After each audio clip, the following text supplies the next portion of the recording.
ओम श्री रामाय नमः। ओम क्लीं मूर्ति शारदे मम कार्य सिद्ध कुरु नमः। ओम काली काली महाकाली कालिके परमेश्वरी सर्वानंद करे देवी नारायणी नमस्तुते। आज हम आपको ताबीज बनाने के बारे में बताएंगे। कई प्रकार की बाधाएं होती हैं, भूत बाधा, प्रेत बाधा, ब्रह्म बाधा, ब्रह्म राक्षस बाधा, ब्रह्म पिशाच बाधा, खब्बीश बाधा, सैकड़ों प्रकार की बाधाएं इस कलयुग में लोगों को घेरती हैं। नजर दोष भी घेरता है। तो सभी प्रकार के दोषों और बाधा से मुक्ति पाने के लिए कभी कभी छोटे छोटे ताबीज भगवान के नाम के हमारे बड़े काम आ जाते हैं, और खासकर नज़र दोष जैसी शिकायत के लिए तो बिल्कुल रामबाण होते हैं। तो इन ताबीज़ों को कैसे बनाना चाहिए, वही विधि हम आपको इस वीडियो में शॉर्टकट में बताने वाले हैं, ताकि आप सब लोग अपने घर में ताबीज़ बना के पहन सकें। अब होता क्या है कि ताबीज में अपनी एक अलग ही शक्ति होती है, और इसके अलावा मानसिक संतुष्टि भी होती है। जब हमारे मन में शांति रहेगी कि हमने ताबीज पहना है, हमें कुछ नहीं हो सकता, तो ऐसे में हमारी शारीरिक ऊर्जा जो है हमेशा नकारात्मक शक्तियों को दूर रखती है। जब हमारे अंदर ही कुछ बल नहीं होगा, हमारी ऊर्जा ऐसी सुस्त पड़ी होगी, तो ढेरों नकारात्मक शक्तियाँ हमारे शरीर पर आक्रमण करती हैं। तो इसलिए हमने आज विचार किया, और कई लोगों का कमेंट भी था कि हमें कोई अच्छा सा ताबीज़ बनाना बताइए, छोटे बच्चों से लेके बड़े बूढ़े तक इस ताबीज़ को पहन सकें और नकारात्मक शक्ति और ऊर्जा से बच सकें। तो आज हम आपको नारसिंह भगवान के नाम से एक ताबीज बनाना इस वीडियो में बताने वाले हैं। अलग अलग इष्टों के नाम से अलग अलग प्रकार की ताबीजें बनती हैं, और उनकी विधि भी थोड़ा सा अलग अलग होती है। तो आज हम नारसिंह भगवान के मंत्र से ताबीज बनाना आपको बताने वाले हैं, और इसे गौर से देखिए और अपने घर में ही ताबीज बनाइए, अपने बच्चों को पहनाइए, खुद भी पहनिए। और ताबीज का असर जो होता है बहुत जल्दी ही देखने को मिलता है, क्योंकि ताबीज 24 घंटे हमारी बॉडी के संपर्क में रहती है, जिससे इस ताबीज की ऊर्जा हमारे शरीर की ऊर्जा को जगाए रखती है, और नकारात्मक शक्तियाँ हमारे शरीर से धीरे धीरे निकल कर बाहर जाने लगती हैं। तो झाड़ने फूंकने के अलावा ताबीज का भी विशेष महत्व है तंत्र विज्ञान में। तो हम आज आपको ताबीज बनाना बता रहे हैं। ताबीज बनाने के लिए सर्वप्रथम जो सामग्री होती है, आपको ये ताबीज लाना है और भोजपत्र लाना है। भोजपत्र सभी जगह पूजा पाठ की दुकानों इत्यादि वगैरह में मिल जाता है।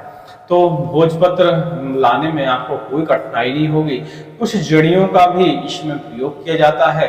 जब अच्छी पावरफुल ताबीज बनानी हो तो कुछ जड़ियों का भी प्रयोग हमें करना चाहिए। इससे ताबीज की शक्ति 10 गुना ज़्यादा बढ़ जाती है, क्योंकि जड़ी जो होती हैं धन्वंतरी महाराज की देन होती हैं, और धन्वंतरी महाराज की जब कृपा हो तो शरीर रोगी नहीं रह पाता, निरोगी हो जाता है। तो इसमें जड़ियों का विशेष महत्व है, और जड़ियाँ सर्व सिद्धित हों तो अति उत्तम बात है। और इसके अलावा बहुत सारी ऐसी इस धरती पे जड़ी बूटियाँ उगती हैं जिनमें बहुत ज़्यादा शक्ति होती है। एक मंत्र से भी ज़्यादा एक जड़ी में शक्ति देखी जाती है, ऐसा कई बार अनुभव किया जाता है। कई जड़ियाँ तो जिंदा जड़ियों में उनकी गिनती आती है, जैसे कि लाजवंती हो गई, उसकी जिंदा जड़ी में गिनती आती है, क्योंकि उसके अंदर जो तंतु होते हैं वह संवेदनशील तंतु होते हैं, और वो भावना को समझ लेते हैं, स्पर्श करते हुए उसके पत्ते मुरझा जाते हैं। तो ऐसी बहुत सारी जड़ियां हैं जो जिंदा जड़ियों के नाम से भी जानी जाती हैं और बहुत काम की होती हैं। तो जड़ियों का ताबीज में विशेष महत्व है।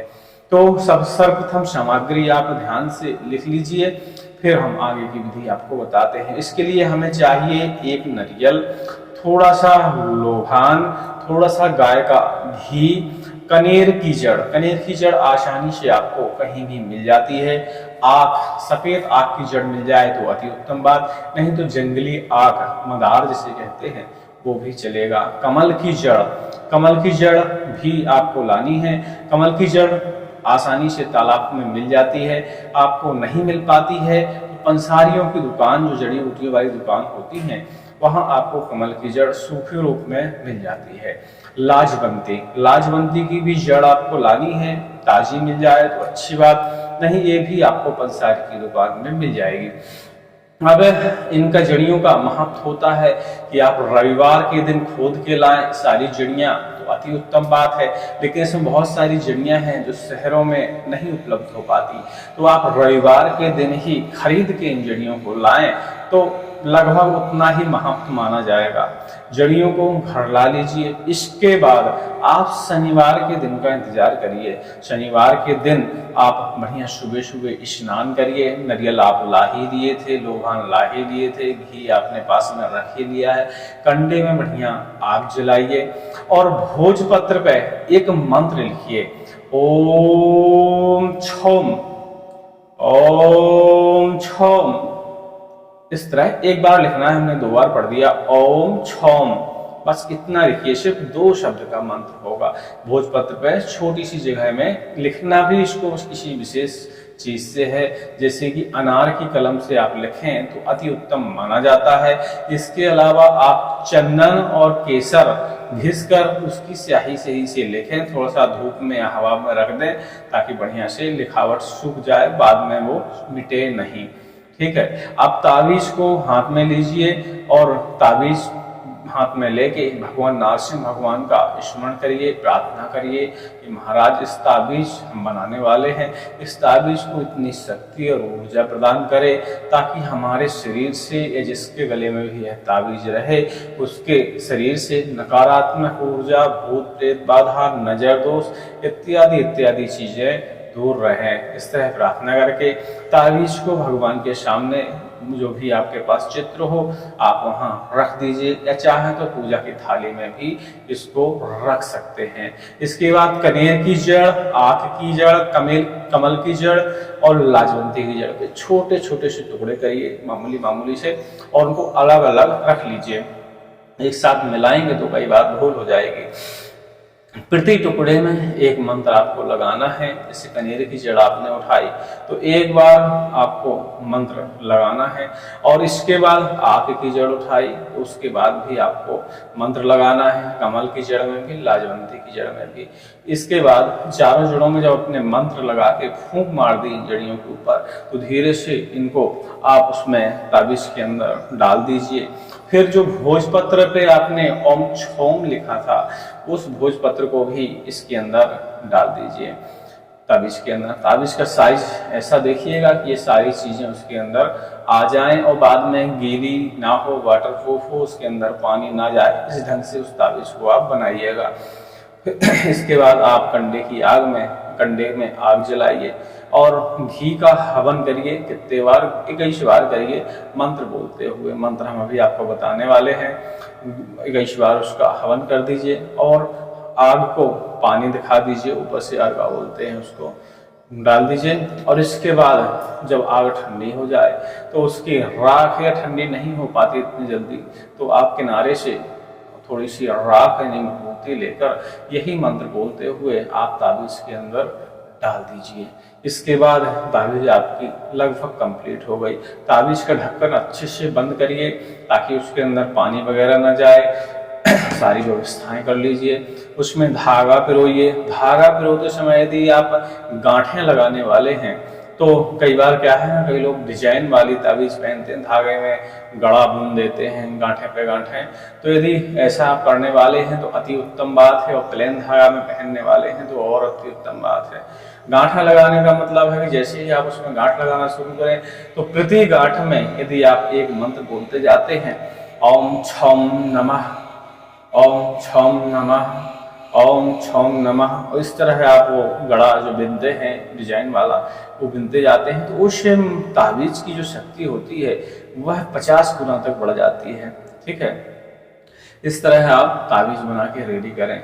अब राख भर दी, सब कंप्लीट कर दी, यानी भभूत डाल दी ताबीज़ के अंदर। इसके बाद फिर उसी आग में थोड़ी सी बचा के रखनी चाहिए आपको, उसमें फिर होम लगाएं और इसी मंत्र को बोलें, और जो उससे धुआं निकलता है ताबीज़ को उस पर थोड़ा सा धुआं दिखाएं, धूप दिखाएं। अब ताबीज़ को अपने पूजा घर में रख दें।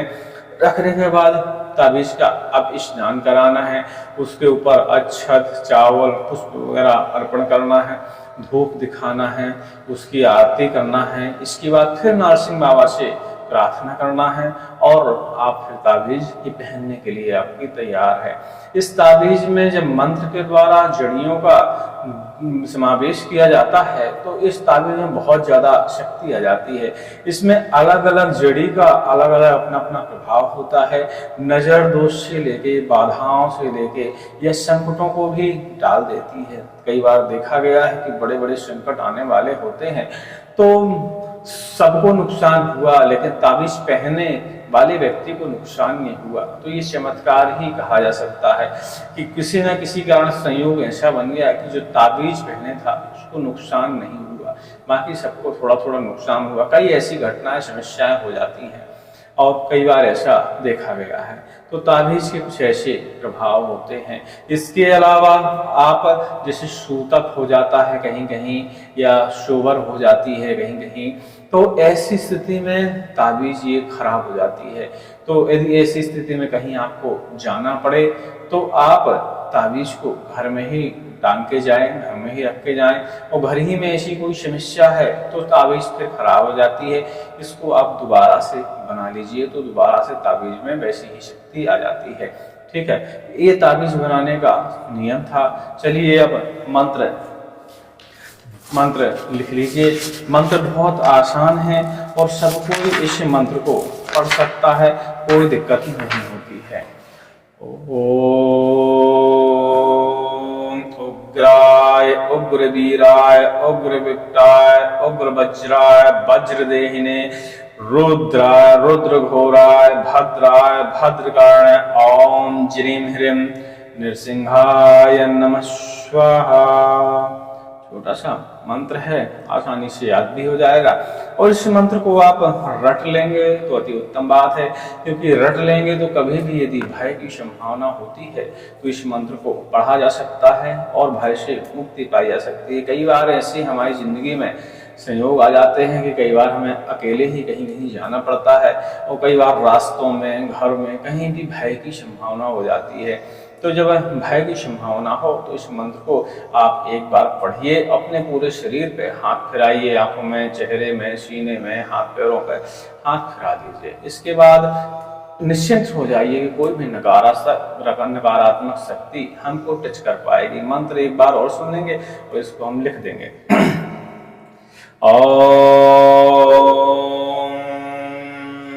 उग्राय उग्रवीराय उग्रविक्टाय उग्रवज्राय वज्रदेहिने रुद्राय रुद्रघोराय भद्राय भद्रकार्णाय ओम ज्रीं ह्रीं नृसिंहाय नमः स्वाहा।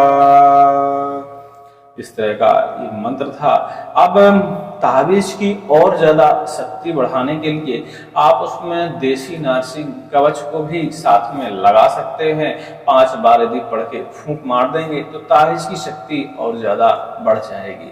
लेकिन ऐसी आवश्यकता पड़ती नहीं है, लेकिन आप चाहें तो कर सकते हैं। हमारा काम है पूरी विधि बताना, तो आप पूरी विधि सुन लीजिए। फिर आपकी इच्छा की आपके पास कितना समय है, किस हिसाब से आप ताबीज़ बनाना चाहते हैं, महिला है या पुरुष है, उस हिसाब से आप निर्णय कर लीजिएगा। क्योंकि इसमें थोड़ा सा संदेह वाली बात है शास्त्र के अनुसार कि महिलाओं को यदि ये ताबीज़ बनानी है तो महिलाओं को यह ताबीज़ दिन में बनानी चाहिए और पुरुषों को यह ताबीज़ बनानी है तो सूर्य अस्त के बाद बनाना चाहिए, ऐसा शास्त्र में लिखा है। क्योंकि कई बार ऐसी समस्याएं आ जाती हैं कि सारे काम महिलाओं को ही, माताओं को ही करने पड़ते हैं।